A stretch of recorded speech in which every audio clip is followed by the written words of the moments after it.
July 25th, 1791. Again, I'm vexed by the most peculiar night terror. I dreamt I was surrounded in an impenetrable darkness of sinful forebodings. I was both ashamed and aroused, succumbed to painful pleasures of mind and flesh. Wolf-like apparitions cackled horrifically. They encircled and encroached to devour me, and I both loathed and loved it. I awakened sickly, and with a contrite heart. What is the meaning of these? August 18th, 1791. I don't know how I feel about our newly acquired slaves. It's rather odd, actually.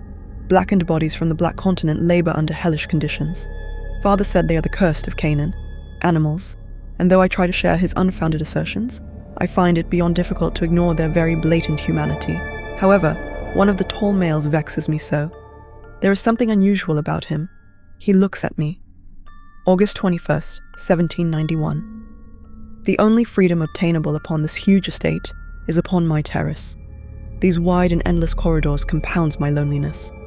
The closest I procure to human adjacency is the laborers in the field.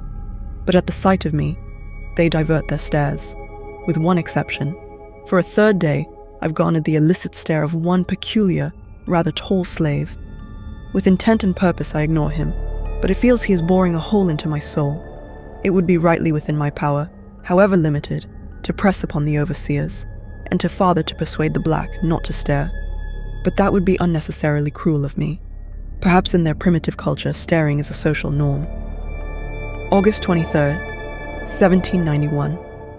I find the southern summers swelteringly unbearable. I would say the damp air is what motivated me. However, it was timidity and curiosity that lured me back upon the veranda, and there he was, awaiting me as if I was time requisite.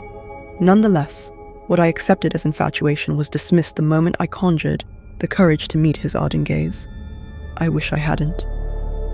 August 24th, 1791.